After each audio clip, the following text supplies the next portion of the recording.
My husband always said we were the perfect team. He was the face, I was the brains. My best friend Maya was the unshakable foundation holding it all together. They both told me they loved me, they both lied. And while I was hundreds of miles away caring for my dying father, they used my trust like a key to lock me out of my own life and steal the billion-dollar company I had built from nothing. My name is Dr. Aris Thorne. Before my world burned down, it was a world of sterile air and quiet, purposeful sound. The gentle hum of the bioreactors in my lab in Boston's Seaport District was the soundtrack to my life. Viridian Dynamics wasn't just a company to me. It was the culmination of a decade of sleepless nights and relentless focus.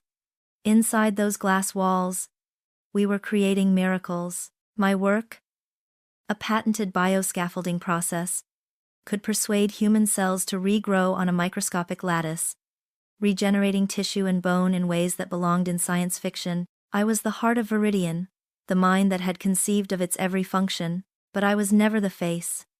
That was my husband, Julian. With his tailored suits, easy smile, and Ivy League charm, Julian could sell water to the ocean. He was our CEO. The one who mesmerized venture capitalists and graced the covers of business magazines. In board meetings, he spoke of our vision, with a passion that was almost convincing. Aris is the magic maker, he'd say, flashing a brilliant smile. But I'm the one who convinces the world the magic is real. Everyone would nod, captivated. They saw a power couple, a perfect synergy of intellect and ambition. And then there was Maya Singh. My best friend since we were nervous freshmen in college, my maid of honor, my rock. As our COO, Maya was ruthlessly efficient. She was the shield that protected me from the distractions of the corporate world. The one who managed every detail so I could focus on the science.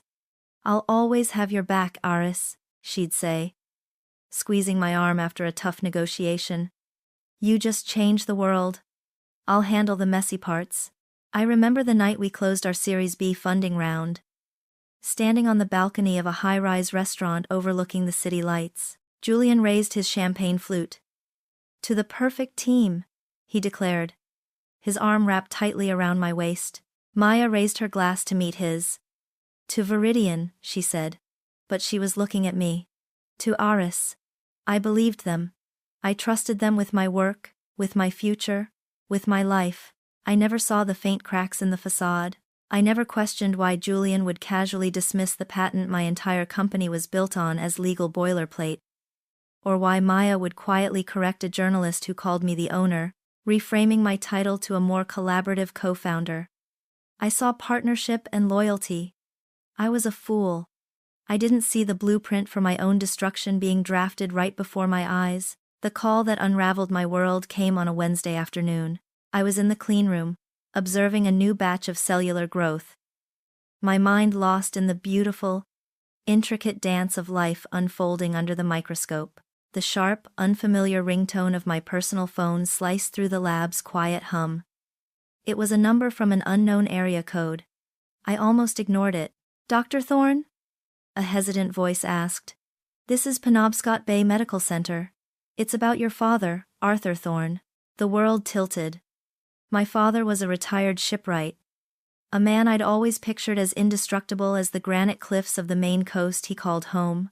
He built boats with his bare hands, his strength a quiet, constant force in my life. But the doctor on the phone spoke of a massive ischemic stroke, of words slurred beyond recognition, of a prognosis that was uncertain. The granite had shattered. That night, I told Julian. We were in our minimalist condo. The glittering Boston skyline spread out before us like a carpet of diamonds. I explained the situation, my voice tight with a fear I hadn't felt since I was a child. He listened, his handsome face a mask of concern. He held my hand, but his grip was tense, his thumb rubbing the back of my hand a little too fast. "Oh, honey. Aris, I'm so sorry," he said, his voice smooth and practiced. "Your poor father. Of course, you have to go." He paused, his gaze flicking toward the tablet on the coffee table, which displayed Viridian's rising stock valuation.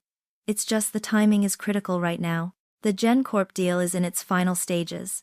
I know the timing is bad, Julian, I said, a defensive edge creeping into my tone. No, you're right.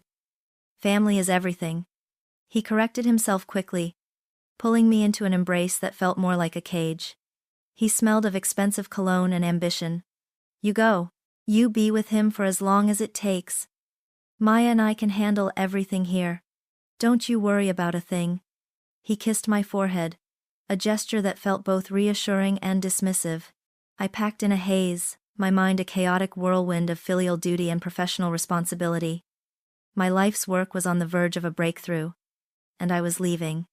The guilt was a physical weight. Maya came over to help, arriving with a thermos of my favorite tea and a comforting, steady presence that immediately calmed my frayed nerves. She folded my sweaters with methodical care, her dark eyes full of sincere sympathy.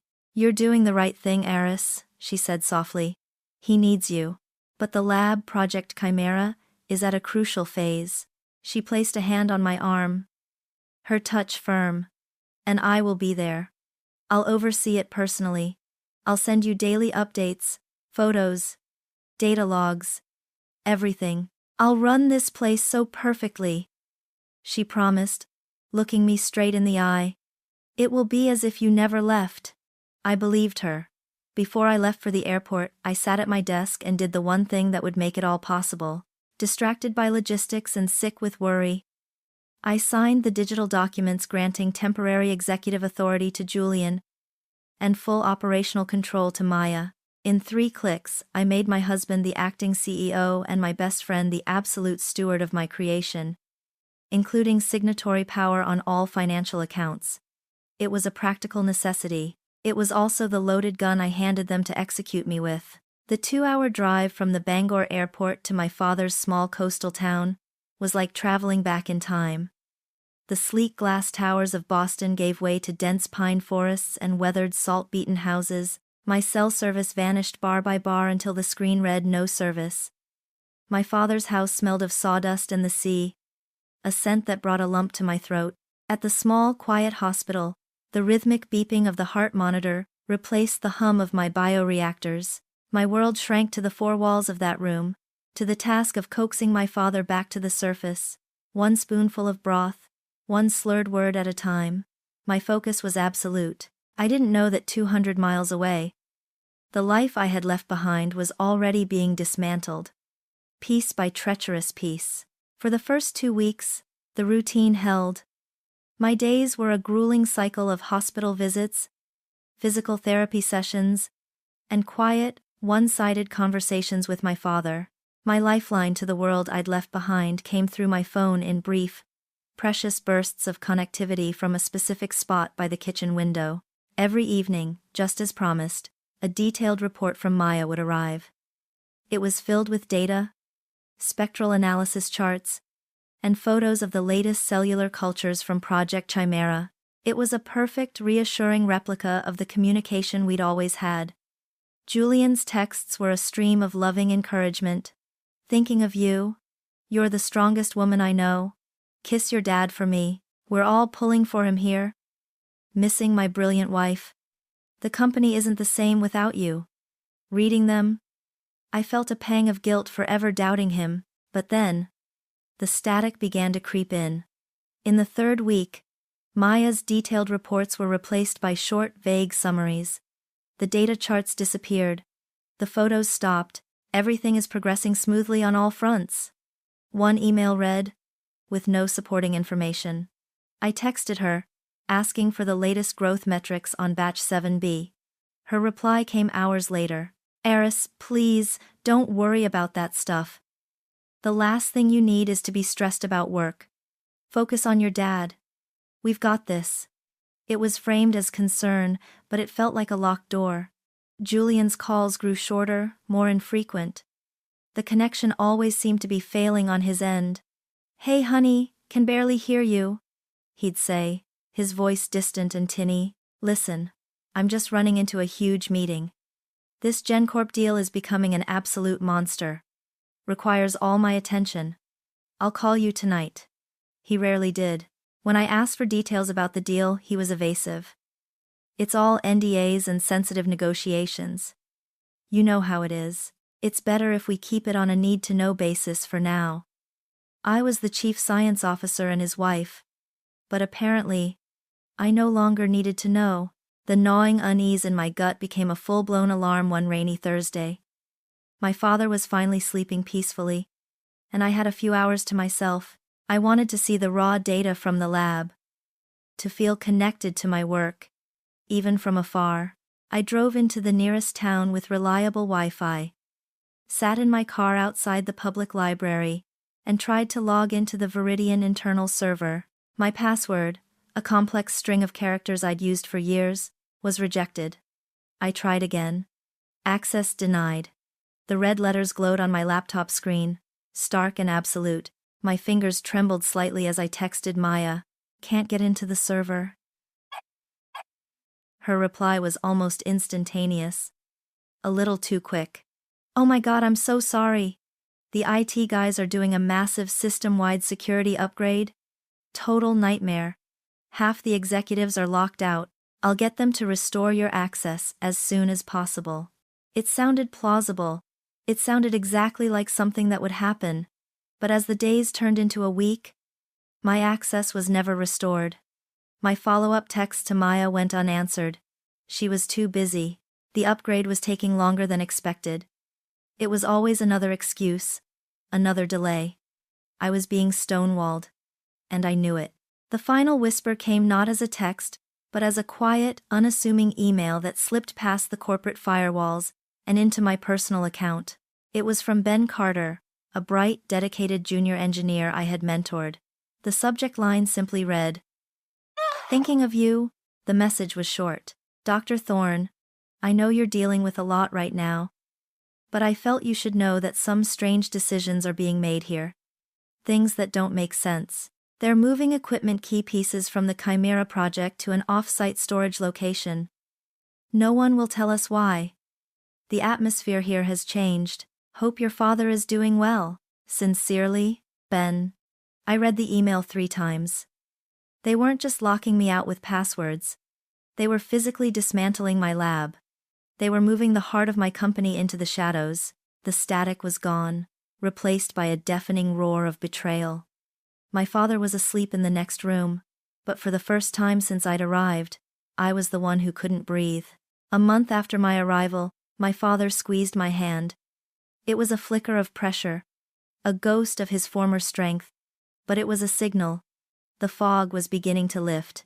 A week later he spoke his first words since the stroke. "Aris." The relief that washed over me was so profound it left me weak. He was stable. He was on the long, slow road back, and for the first time in 5 weeks, I could finally take a full, deep breath and turn my attention to the rot I'd sensed festering in Boston. My first call was to Arthur Kendrick, the oldest member of Viridian's board, a man who had been a friend of my father's. I sat in my car at the top of a hill, the only place to get a steady signal. "Arthur, it's Aris Thorne." "Aris. My dear. I've been so worried. How is your father?" His voice was warm but strained. We exchanged pleasantries for a moment before I cut to the chase. "Something is wrong at the company, Arthur. I've been locked out of the servers, and I'm hearing strange things about equipment being moved." The line went quiet for a long moment. When he spoke again, the warmth was gone, replaced by a weary resignation. "Aris, I think you really should talk to Julian about this. He's the one steering the ship right now." "He's not taking my calls," I pressed, my heart beginning to hammer against my ribs. "I need to know what the board knows." "Listen," he said, his voice dropping to a near whisper. "Just talk to your husband. This is beyond me." He hung up before I could say another word. He hadn't told me anything, but he had told me everything. The board knew, and they were letting it happen. As I stared at my phone, another notification popped up. An email. The sender was an automated address from our bank. The subject line read, "Account signatory change confirmation." My blood ran cold. I opened it. "Dear Dr. Thorne, this email serves to confirm that As per your request dated September 18th, you have been removed as a signatory on all Viridian Dynamics primary accounts. No further action is needed. As per my request. The lie was so audacious, so utterly contemptuous, it took my breath away. I had made no such request. They had forged it.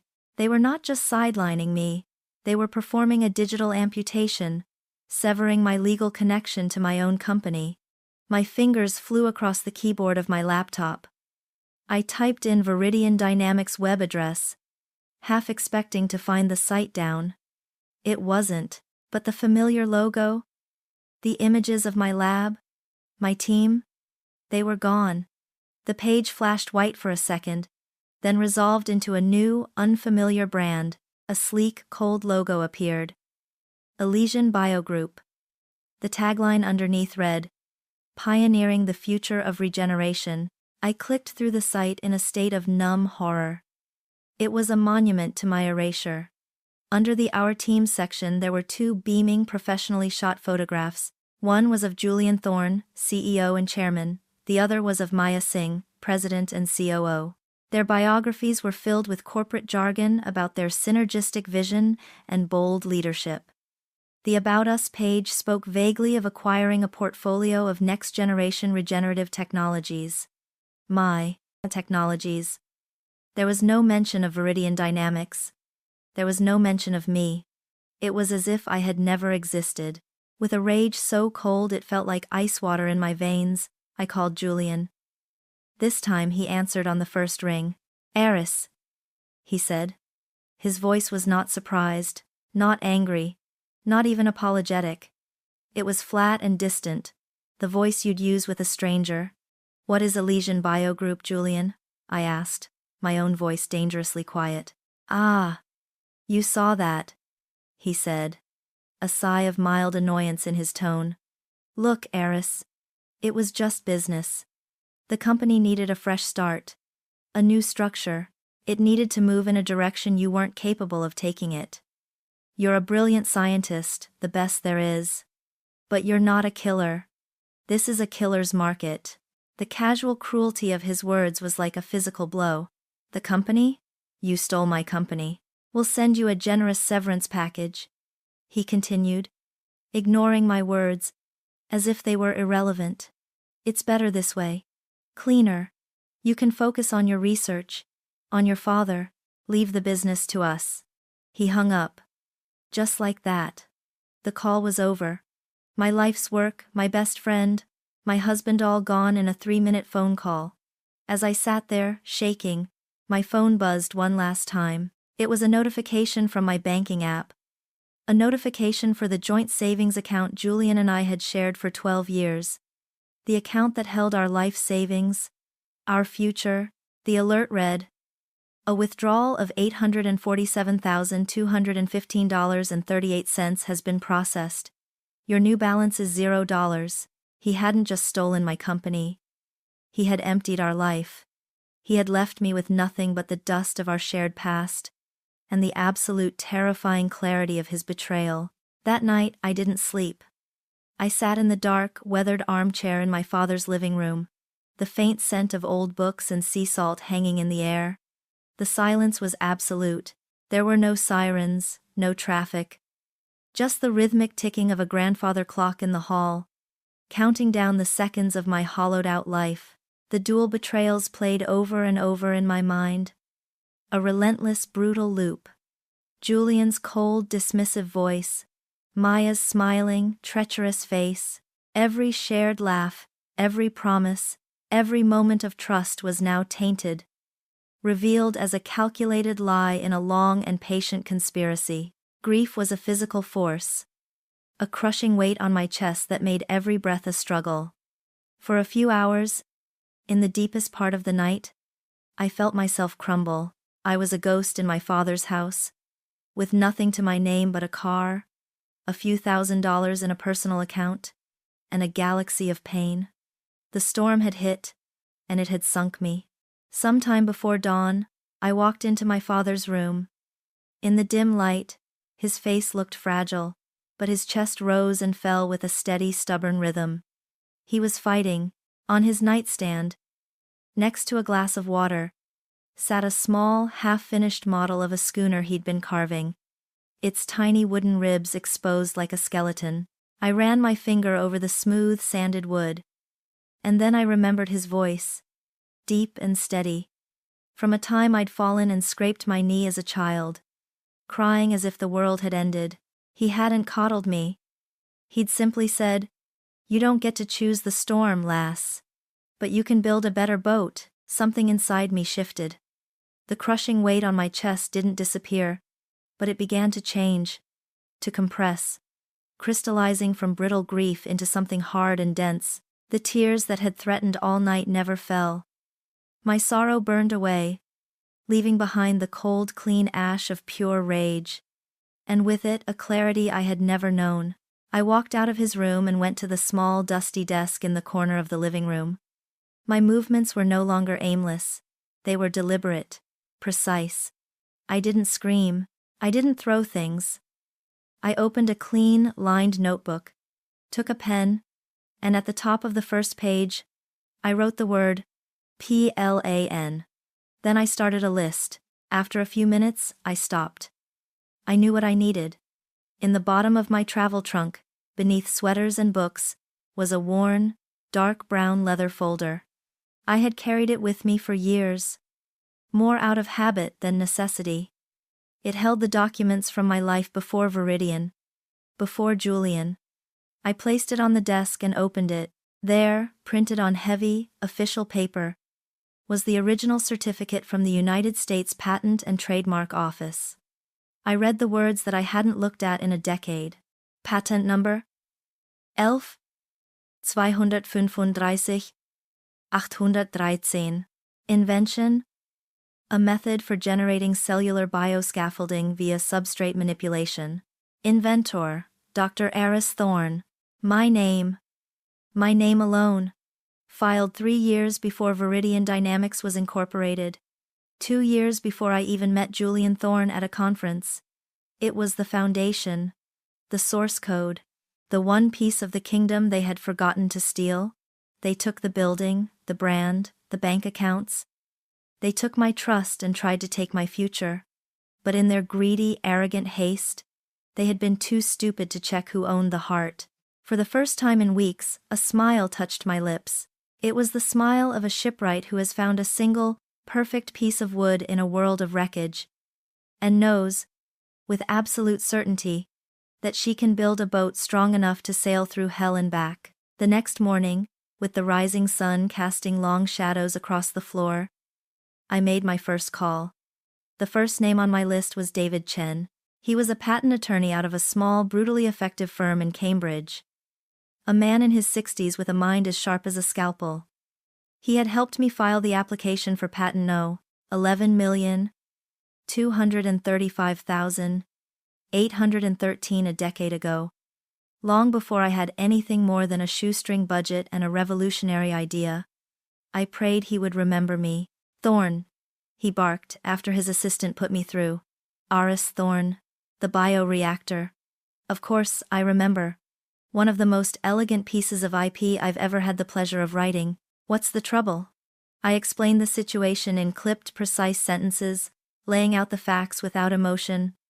My absence, the lockout, the new company, the use of my technology. I didn't need to embellish. The facts were damning enough. David was silent on the other end, but I could hear the faint scratching of his pen. When I finished, he didn't offer condolences. He offered a weapon. "They're operating a business using your exclusive intellectual property without a license, Aris," he stated, his voice devoid of any ambiguity. "This is not a legal gray area. This is grand larceny. Have they tried to contact you?" "My husband offered me a generous severance," I said, the words tasting like poison. A dry, mirthless laugh crackled down the line. "The arsonist offering to pay for the water damage. Cute. All right, Aris. We have work to do, but first you need a second player on your team. You're dealing with financial fraud on a massive scale. You need a forensic accountant. You need Isabella Rossi." He gave me her number. "Call her. Tell her I sent you." She's a bloodhound. If they moved a single dirty penny, she'll find it. My second call was to Isabella. Her voice was calm, professional, and held a hint of impatience. The sound of a woman whose time was measured in 6-minute increments. I explained who I was and who had referred me. David Chen, she said. A new interest in her tone. If he's on your side, this must be serious. I have an opening in my schedule. Thursday, 10 a.m. Be in Boston. Before I left Maine, I made arrangements. I hired the best long-term care nurse in the county to stay with my father, ensuring he wouldn't miss a moment of his recovery. I kissed his forehead as he slept, and whispered, "I'm going to fix this, Dad." The drive back to Boston was the opposite of the one I'd made 6 weeks prior. There was no grief, no panic. My mind was a calm, cold sea. My purpose singular. I wasn't returning to my life. I was returning to a battlefield. I didn't go to the condo I had once shared with Julian. The thought of sleeping in our bed, surrounded by his things, was repulsive. More than that, it was a tactical error. I needed a secure, neutral location. I drove to a nondescript extended-stay hotel in a quiet suburb west of the city, checked in under my mother's maiden name, and paid in cash. Room 314 was beige, anonymous, and perfect. It was my command center. I bought a large whiteboard, a printer, and 3 burners phones. Within hours, the impersonal hotel room had become a war room. On Thursday morning, my council assembled. David Chen arrived first, carrying a worn leather briefcase that had likely seen 1,000 battles. Isabella Rossi followed minutes later, a petite, sharply dressed woman with eyes that seemed to miss nothing. I had the whiteboard filled with a detailed timeline of events, from the day of my father's stroke to the moment Julian had hung up on me. I laid out copies of Ben's email, screenshots of the Elysian website, and the bank notification confirming my financial ruin. They listened intently. Without interruption. David took notes, his pen scratching furiously. Isabella simply watched me, her gaze analytical, as if she were auditing my very soul for discrepancies. When I was done, a heavy silence filled the room. David spoke first. "The patent infringement is our sledgehammer. It's clean, it's indefensible, and it allows us to go after not just them, but their new clients. We can cripple their operations immediately." Isabella finally spoke, her voice quiet but carrying immense authority. She walked to the whiteboard, pointing at the bank withdrawal. "This is the emotional wound," she said, her eyes meeting mine. "But the real damage, the real evidence, is in how they got here." She turned to face me. "They think they're clever, Dr. Thorne. They've moved money through shell accounts, layered transactions, maybe even offshore. They're trying to build a labyrinth. But criminals, especially arrogant ones, are creatures of habit. They get lazy. They make mistakes." She opened her laptop, her fingers flying across the keys. "My job is to walk through that labyrinth and map their every wrong turn. Don't worry," she said, looking up with the faintest hint of a smile. "They always leave a trail." The first shot was fired on a crisp autumn morning. It wasn't loud or explosive, but a quiet, formal declaration of war. From his Cambridge office, David Chen dispatched a registered letter to the gleaming new headquarters of Elysian Bio Group. Addressed directly to Julian Thorne and Maya Singh, it was an official inquiry and notice of infringement. The letter was a masterpiece of legal understatement, calmly informing them that they were operating a commercial enterprise, utilizing the core technology described in U.S. Patent No. 11,235,813, for which they held no license. It politely requested they cease and desist all operations and provide a full accounting of all commercial activities to date. It was the legal equivalent of a sniper putting a laser dot on a target's chest. It let them know we saw them, and that we were coming. While we waited for their inevitable, arrogant response, Isabella Rossi went to work. Our hotel room became her den, the air thick with the scent of coffee and the low hum of her laptops. The whiteboard was soon covered in a terrifying spiderweb of arrows, account numbers, and corporate entities I'd never heard of. She worked with a quiet, ferocious intensity, her eyes scanning endless lines of code and financial statements. 2 weeks later, she called a meeting. "I've walked through their labyrinth," she announced, pointing to a central box on the whiteboard labeled Viridian. "And it's worse than we thought." She explained the scheme with cold, brutal clarity. The day after I signed over temporary authority, Julian and Maya had begun. First, they used Viridian's operating funds, my money, to pay the legal fees to incorporate Elysian Biogroup. Then came the masterstroke. Posing as the legitimate leadership of Viridian, they applied for and were granted a massive $30 million line of credit from a private equity firm, using Viridian's assets and my stellar corporate credit as collateral. The loan was almost entirely unsecured. Pushed through on the strength of my company's reputation. The day the loan was funded, they transferred the entire $30 million from Viridian's account to Elysian's. "Their endgame is simple," Isabella concluded, her voice grim. "They run Elysian with the free cash. Within the next quarter, they'll declare Viridian Dynamics bankrupt. The private equity firm will come to collect its $30 million, but Viridian will be nothing but an empty shell full of debt. And since you are the majority shareholder and founder, that debt, it would have fallen squarely on you." I felt the air leave my lungs. They weren't just stealing from me. They were orchestrating my complete and utter ruin, planning to leave me buried under a mountain of debt they had created in my name. But Isabella wasn't finished. "They've been busy with their new cash," she said, tapping a folder on the table. "I found the contracts. They sold 3 exclusive licensing deals for your technology, one to a Swiss medical giant, one to a Japanese conglomerate, and one to a biotech firm in California.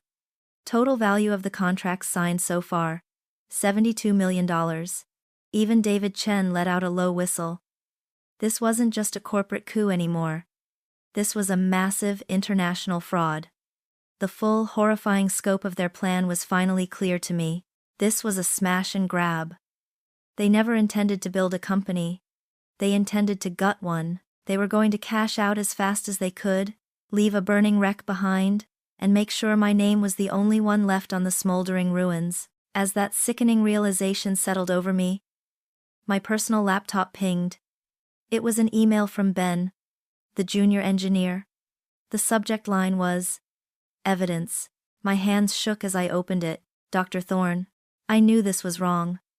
I couldn't let them erase your work. After you left, they ordered us to duplicate all research data from the primary servers. I knew they were stealing it. I copied the server transfer logs. They show a massive data dump to an external server registered to Elysian Biogroup. Time-stamped the day after they locked you out. I also have my original lab notes, and the ones they falsified to cover their tracks. They are your work, your discoveries.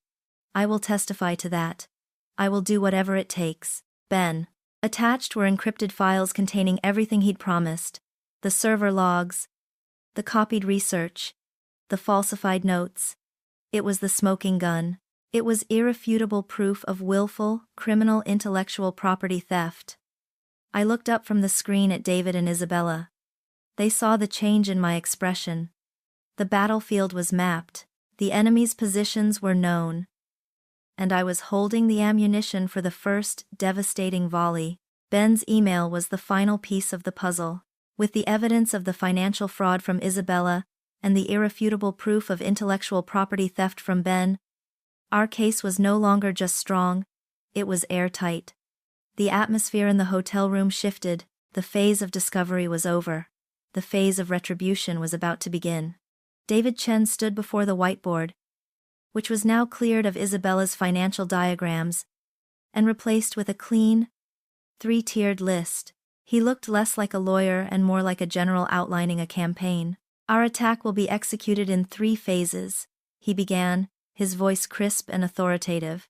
"Each phase is designed to build on the last, to systematically dismantle their operation and leave them with nowhere to run." He pointed to the first item on the list. Phase 1, the chokehold. "We begin by cutting them off from their ecosystem.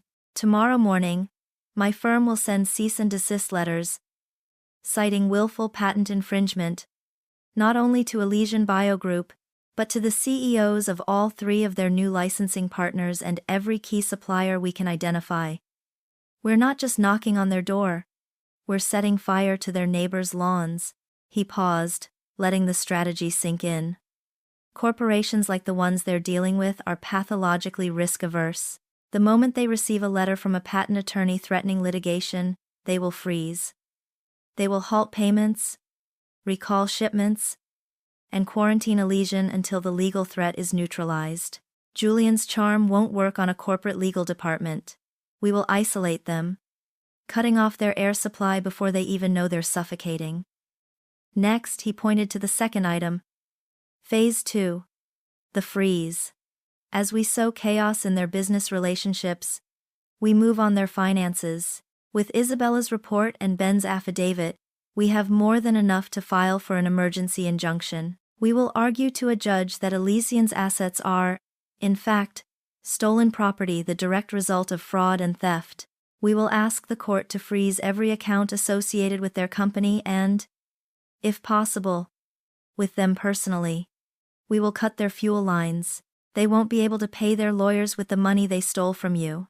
Finally, his finger rested on the last and final point. Phase 3. The takedown.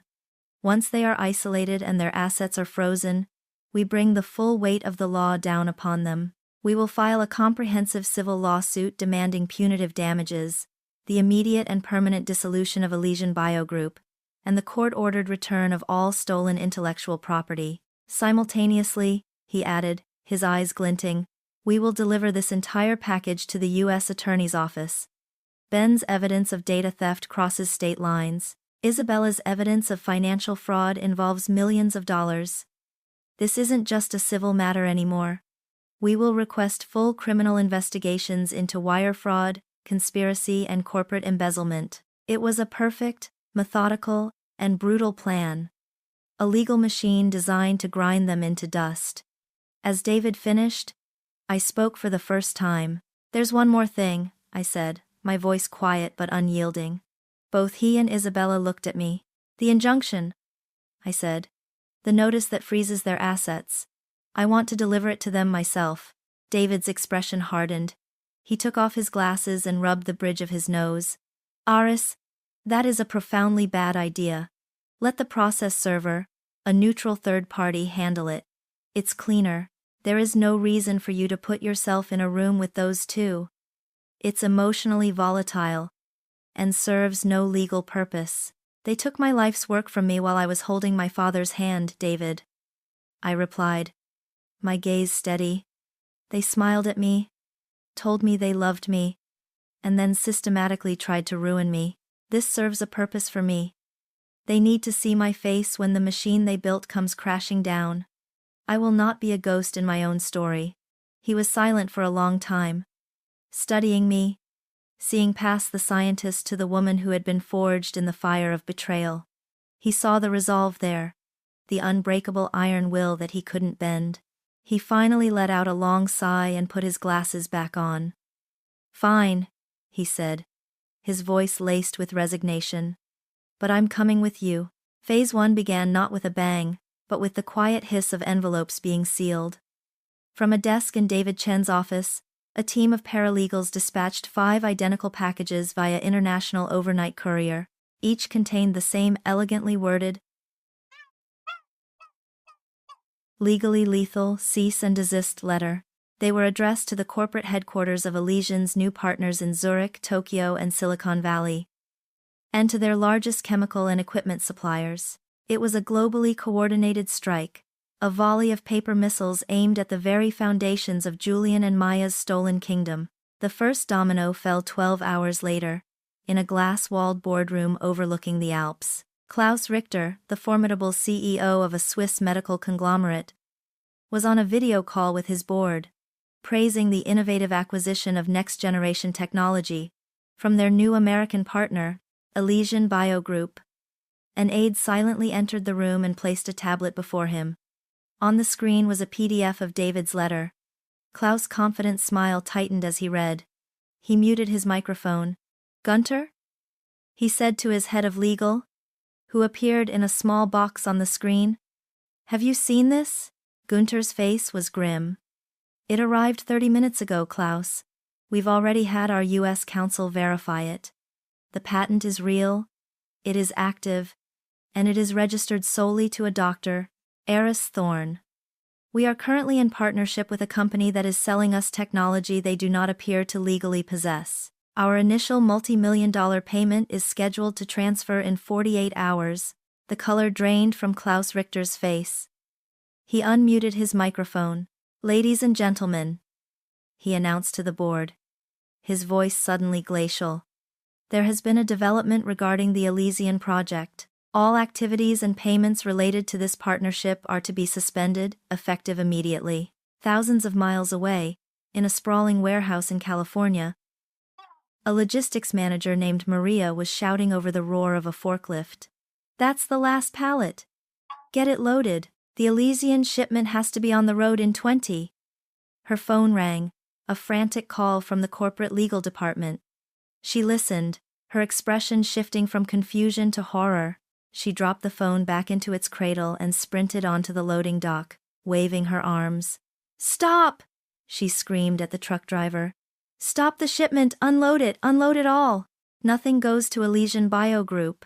Back in Boston, Julian and Maya were celebrating. They were in the pristine corner office that had once been mine, a bottle of champagne on the desk, laughing as they reviewed mock-ups for an upcoming feature in a major tech journal. Their future, funded by my money and built on my science, seemed limitless. Then the first email landed in Julian's inbox. It was a forward from Klaus Richter's office, with the subject line, Urgent, Legal Notice Received, and David's letter attached. Julian's laugh died in his throat as he read it. What is it? Maya asked, seeing the change in his expression. Before he could answer, his phone buzzed. Then hers. It was like a switch had been flipped. An avalanche had been triggered. For the next hour, their world was a cacophony of enraged, panicked voices from across the globe. Their new partners, the ones they had so effortlessly charmed, were now furious, demanding answers. The perfect future was cracking, splintering under the pressure of a single, undeniable truth. Julian, ever the salesman, tried to bluff his way through it. I can almost picture him, pacing the office, running a hand through his perfect hair, his voice a smooth balm of condescension. Klaus, calm down, he said into his speakerphone, his voice echoing in the silent office. It's nothing. A frivolous claim from a disgruntled co-founder, a sad, little domestic squabble, that's all. Our lawyers will have it thrown out by the end of the week. But the voice on the other end was not Klaus, the charmed CEO. It was Gunter, the lawyer. And he was not charmed. Mr. Thorne. The voice cut through, sharp and cold. We are not interested in your domestic squabbles. We are interested in the legal chain of title for the intellectual property you have licensed to us. The word you used was frivolous. The word our counsel is using is fraud. Until you can provide documentation proving you have a legal right to sell the technology covered by U.S. Patent 11,235,813, our partnership is suspended. Do you understand? Julian stood in stunned silence. His charm, his greatest weapon, had just bounced off a wall of corporate law. The word patent, a piece of legal boilerplate he had dismissed for years, was now a poison, contaminating every deal, every relationship, every dollar they had stolen. The first domino had fallen, and as they stood there, phones still buzzing with furious calls, they could hear the distinct, terrifying sound of all the others beginning to wobble. Phase 2 was greenlit by a judge at 9:15 a.m. David's call was brief and triumphant. The injunction is granted, Aris. He signed it. The court agrees there is sufficient evidence of fraud and irreparable harm. Phase 2 is a go. An hour later I was walking back into the building I had built. The gleaming lobby was the same. but a large brushed aluminum sign on the marble wall announced the presence of the Elysian Bio Group. They had literally plastered their stolen name over mine. I felt a flicker of something. Not pain, but a cold, clarifying anger. I wasn't a ghost here. I was an exorcist. David Chen walked beside me, his expression grim and resolute. His briefcase held firmly in his hand. We didn't need to ask for directions. Through the sprawling, glass-walled conference room that dominated the lobby, the room we used to call the fishbowl, I could see them. The scene inside was one of pure chaos. Julian was pacing like a caged animal. His suit jacket off, his tie loosened, yelling into his phone. Maya was hunched over a laptop, her face pale and drawn, surrounded by scattered papers and half-empty coffee cups. The masters of the universe, cornered in their stolen castle, looked small and frantic. I walked directly to the heavy glass door and pushed it open without knocking. The sound of Julian's irate voice cut off abruptly. He and Maya looked up in unison. For a split second, their faces registered only blank confusion.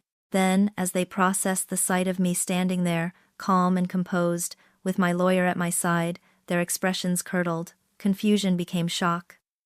Shock became a dark rising tide of pure fury. Julian recovered first, his salesman's instincts kicking in, attempting to control the narrative. "Aris," he said, his voice dripping with condescending disbelief. "And David Chen, this is a surprise.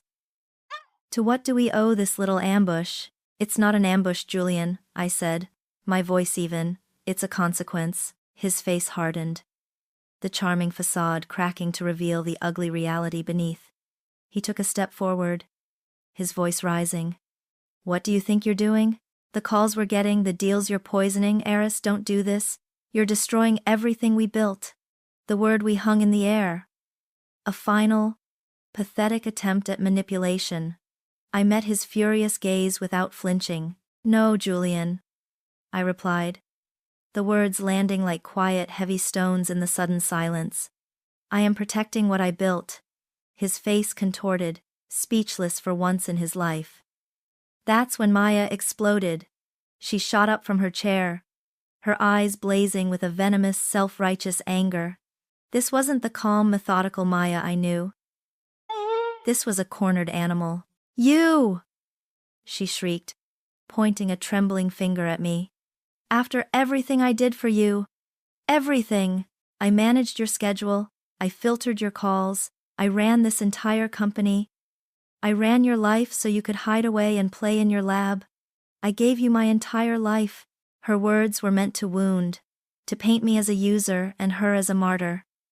But all I felt was a profound, hollow sadness for the friend I'd once loved. I looked her dead in the eye, my voice dropping, cutting through her tirade. "You were my sister, Maya," I said softly, and the truth of it silenced her. "In every way that mattered, you were my sister. And you chose to become a thief." She recoiled as if I'd slapped her. In that moment of stunned silence, I turned to David. He opened his briefcase and handed me a thick, ribbon-bound document with the court seal gleaming on the front page. I took it, walked to the enormous mahogany table that Julian had been so proud of, and slid the injunction across its polished surface. It stopped directly in front of them. They both stared at the document, as if it were a bomb. "Your accounts are frozen," I announced, my voice clear and steady, filling the room. "Your operations are halted. As of 10 minutes ago, you no longer have a business." I let that sink in, then delivered the final, fatal blow. "You have a crime scene." I turned my back on them, on the wreckage of their ambition and the ruins of our shared past. I didn't look back to see their faces. I didn't need to. I walked out of the conference room, across the marble lobby, and through the revolving doors into the bright, clear light of day, without a single backward glance. The implosion of Elysian Bio Group was not a slow decay. It was a catastrophic structural failure. The injunction I slid across the table was the demolition charge that brought the entire edifice down. With every account frozen, the company was instantly paralyzed. The first to go were the employees. When payroll didn't clear on Friday, a mass exodus began. desks were cleaned out, keycards were left on reception desks, and the bright, open-plan office that had buzzed with stolen energy fell silent and abandoned. The suppliers were next, their calls shifting from confusion to rage as they realized the multi-million-dollar purchase orders they held were now worthless. Elysian Bio Group, the supposed pioneer of the future, was dead in less than a week. But the death of the company was only the beginning of Julian and Maya's personal hell. The Swiss, Japanese, and Californian corporations they had defrauded were not content to sue a bankrupt shell company. Armed with the evidence David and I provided, their legal teams moved to pierce the corporate veil, arguing that Elysian was not a legitimate business but a vessel for fraud.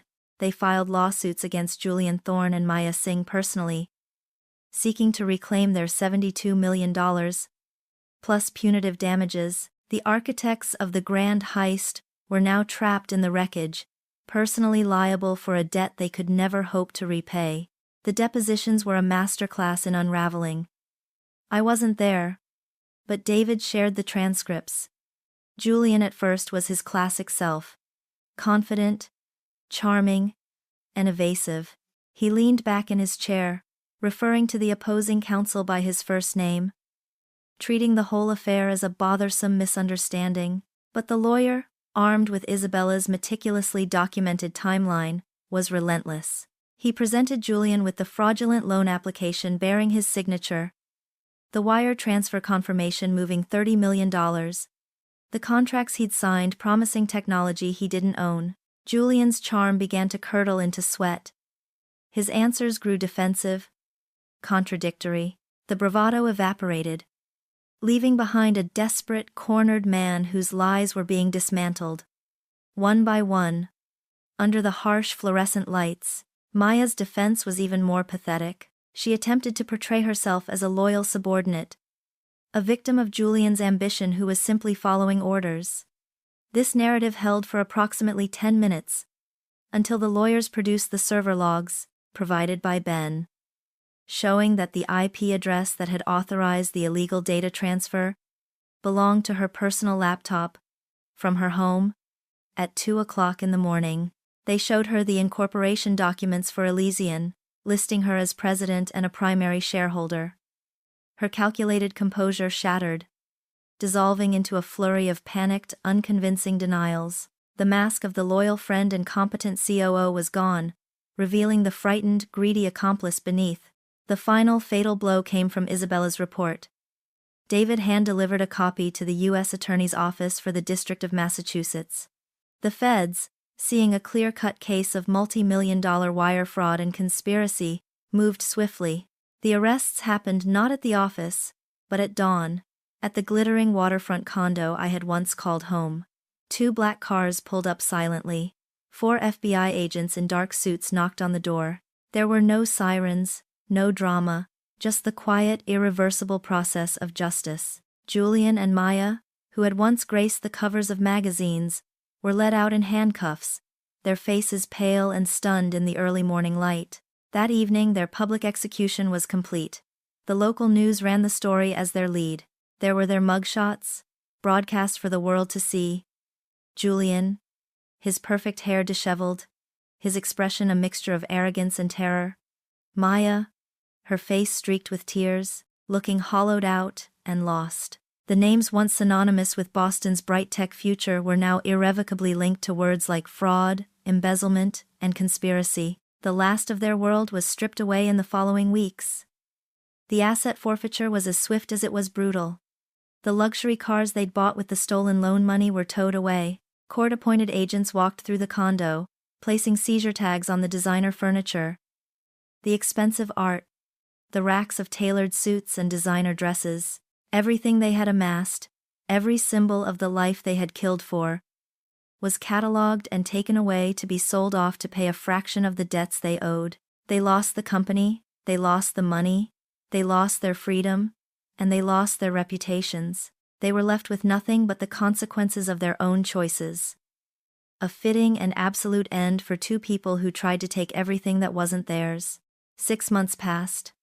The legal storm, once a raging hurricane, had subsided, leaving a quiet, settled landscape of justice in its wake.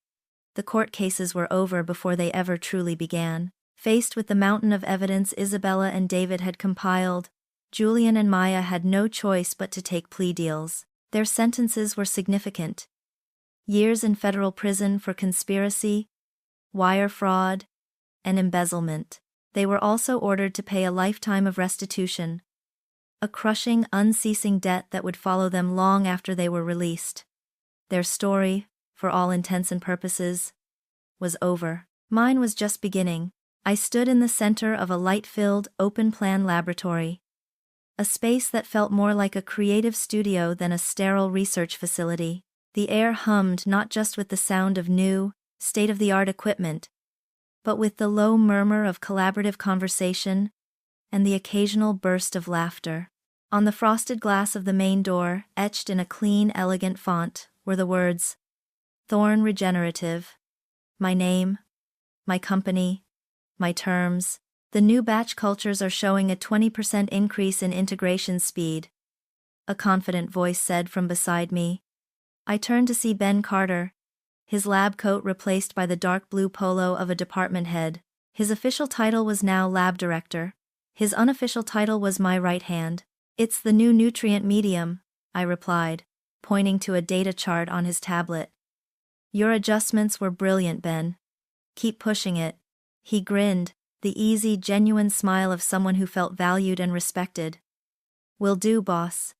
The morale in our new home was palpable. I had rehired every loyal employee who had been left adrift by Elysian's collapse, and they had returned with a fierce, renewed sense of purpose. We were a smaller, leaner team, but we were a family, bound by a shared belief in the work we were doing. Later that afternoon, I sat in my office, a modest functional space with a window that overlooked the Boston Harbor. On the large screen before me was the face of Klaus Richter, the CEO of the Swiss conglomerate. 6 months ago, his lawyers were threatening to sue me. Today, his tone was one of deep respect. "The preliminary data from the samples you sent is remarkable, Dr. Thorne," he said, his usual stoicism giving way to genuine excitement. "Far beyond what your predecessors had promised." "That's because my predecessors were selling you a story, Klaus," I said calmly. "I'm providing you with the science.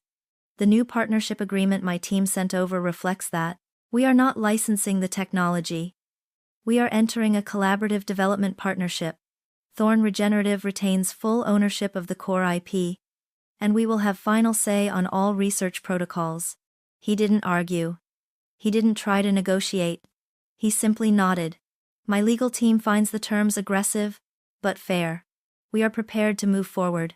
Welcome aboard, Doctor. We are excited to see what we can build together." After the call ended, I leaned back in my chair, a feeling of quiet satisfaction settling over me. I had secured a better deal, with more funding and on infinitely better terms, than Julian ever could have. He had been a salesman, peddling a product he didn't understand. I was the creator, offering a partnership based on the solid ground of scientific truth. Looking out at the harbor, watching the ships navigate the complex channels, I reflected on the woman I had become, the Aris who had hidden in her lab, who had ceded control of her own creation to others, was gone. In her place was a CEO, a negotiator, a leader. The betrayal had been a brutal, refining fire. It had burned away my naivety, my misplaced trust, my reluctance to stand in the light. It had forced me to become the protector of my own work, the captain of my own ship. I never wanted to be this person, but now that I was, I realized I was more complete, more in control of my own destiny than I had ever been. I had risen from the ashes, not as the woman I was, but as the woman I was always meant to be. The final scene of my vindication wasn't set in a courtroom or a boardroom, but on a brightly lit stage in front of thousands of the world's most brilliant minds. A year after Thorn Regenerative had launched, I was invited to give the keynote address at the World Bioinnovation Summit. As the announcer's voice boomed through the auditorium, a true visionary in regenerative science and a testament to entrepreneurial resilience, please welcome the founder and CEO of Thorn Regenerative, Dr. Aris Thorne. I walked out from the wings into a sea of expectant faces.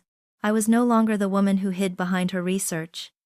Dressed in a sharp, well-tailored suit, I felt calm and centered under the hot lights.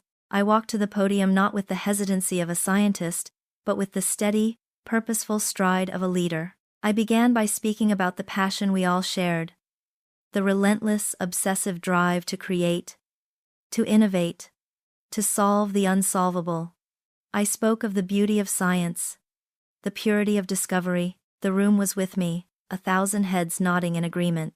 But there is another side to creation, I continued, my voice clear and strong. A side we often neglect in our pursuit of the next breakthrough, and that is the fierce, uncompromising need to protect what you have built. I told them my story, not in detail, and without naming names. I didn't need to.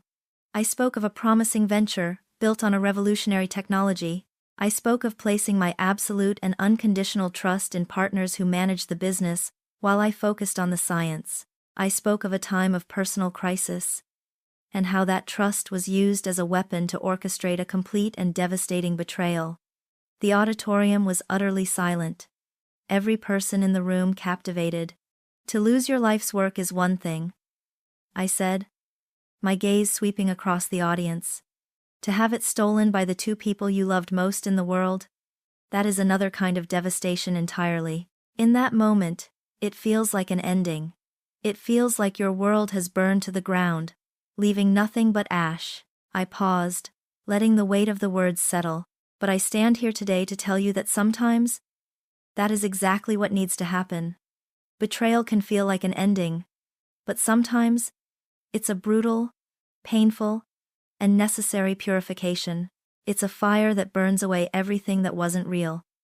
The false friendships, the hollow promises, the weak foundations, and when the smoke clears, all that remains is the undeniable, unbreakable truth of what you built and who you are.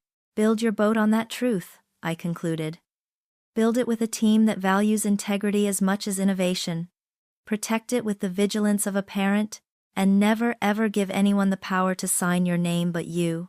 For a moment, after I finished, there was absolute silence. Then, a single person in the front row stood up and began to clap. Then another, and another, until the entire cavernous hall was on its feet.